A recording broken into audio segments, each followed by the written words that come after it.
Be making bases.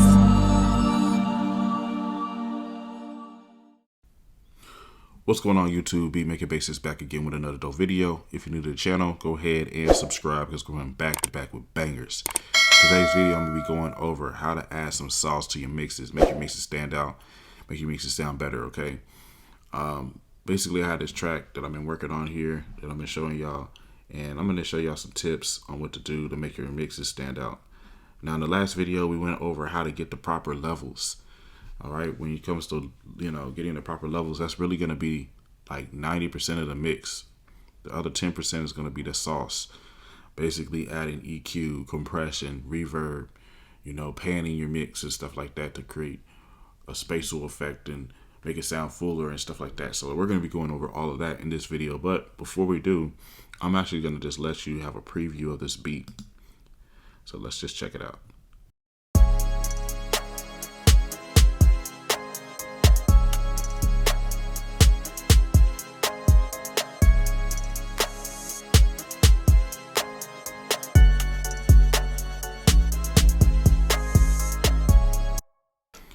All right, so that's what we're working with. First thing we're going to talk about is panning, how that can add sauce and a vibe to your mix, okay? Right now, everything's going straight up the middle. You don't want that, okay? The main thing you want up the middle is like your drums, or a lot of your drums, like your 808, kick, snare, that type of stuff. All right? Everything else, you want to pan it to the left or the right just to give it more room in the track.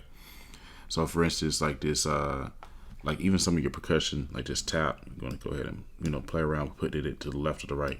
Your hi-hat, this rattle.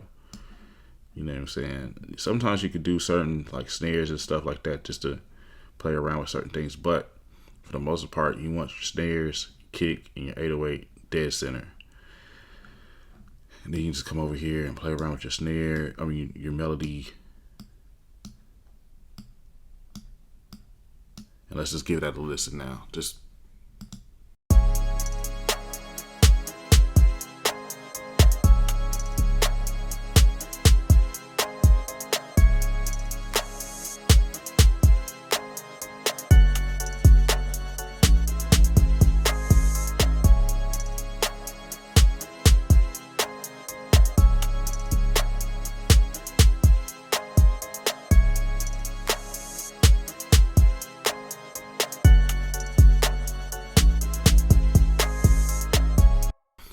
one thing that panning is gonna do, especially like if you want, like I think that you're gonna have the main focus on like your 808 and kick and snare. It kind of gets lose room for it to pop out in the mix more because it's not all going down the same, in the same frequency and all in the middle, So you want to go ahead and basically pan your tracks. Next thing I would say to do is do something called subtractive EQ. All right, and basically just to demonstrate that, this is the EQ chart right here. As you can see here, the levels right here, or lower part of the EQ range is for like low sound, so 20 hertz all the way to 100 hertz is going to be mainly where your like 808s and stuff like that's going to sit, or even up to 200 hertz. Then you got your mid-range stuff like 200 to 1K to 2K. It's like really like your percussion and stuff like that. And then you have like hi-hats and stuff like here. And so what you want to do is, if you cut out, say, the low range on, like, say, a melody track or strings, what it's going to do is leave room for the low range on, like, the 808 to stand out.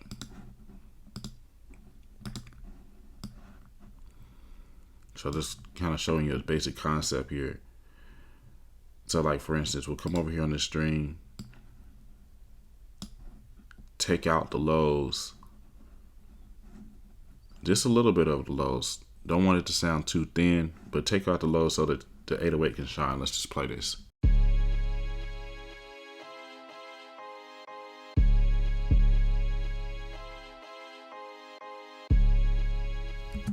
And if you looked at this, a lot of the 808 was coming in, again, 20 hertz to 200 hertz. And if you look over here, we're taking that out on the string. So, it's going to be a subtle change, but overall, if you do that on most of the tracks, just to, let certain instruments shine, like the kick. You want that to shine through. It's gonna make a big difference. So make sure you're doing subtractive EQ. Just hold down Option and drag and drop this on a lot of your melody tracks or whatever.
So now we have some subtractive EQ on some tracks that I feel like would need it. Now let's talk about like adding compression. Only add compression when you need it, okay? What I feel like when I first started mixing and producing my music and stuff like that, I remember I would put compression on everything and did like just add a whole bunch of stuff to each of these tracks like that I didn't necessarily need to do. You don't need to put compression on all your tracks. Really, compression is really going to be there just to help add a glue to certain things. And when I say glue, make it sound more compact and more tight, you know what I'm saying? And help it to stand out a little bit more better in the mix. Because basically what the compressor is doing is making the louder sounds a little louder without making it clip, and then the softer sounds louder. Or, you feel me? It's kind of like basically squashing things together and then bringing it up some so it sounds good. But anyway, you want to just pay attention to in your mix what's kind of like tucked in there, but you want it to shine a little bit more in the mix. Like for instance, these echo sounds, I can't really hear them. So I might go ahead and add a compressor to it, and that will help it stand out some.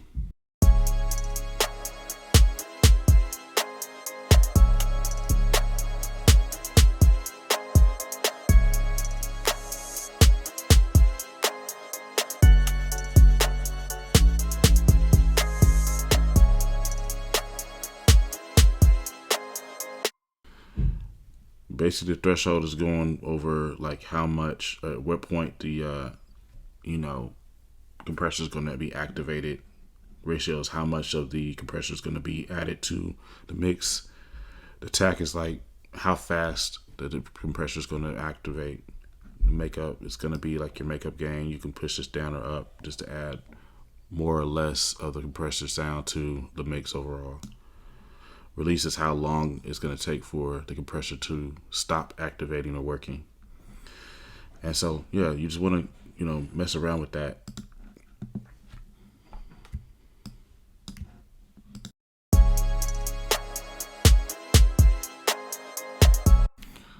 Let's clap them stand out a little better. Put that on there.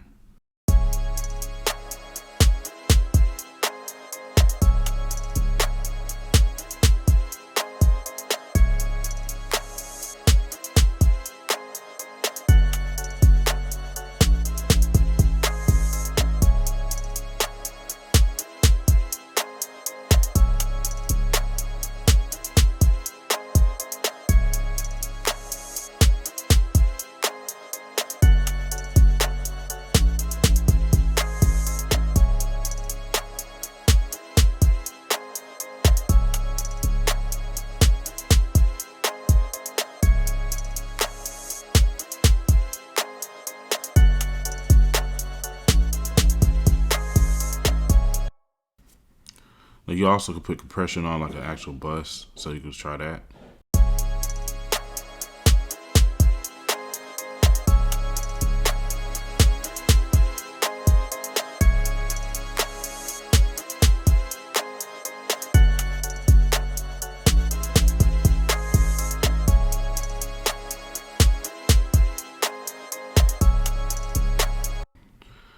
But yeah, y'all, this is pretty much for the most part some tips I wanted to give on that. Make sure you get subscribed to the to the channel. Make sure you head over to my website, bemakingbases.com, and get full video courses that go into even more detail on all of this. So thank you so much. I'll see you in the next video. We're out.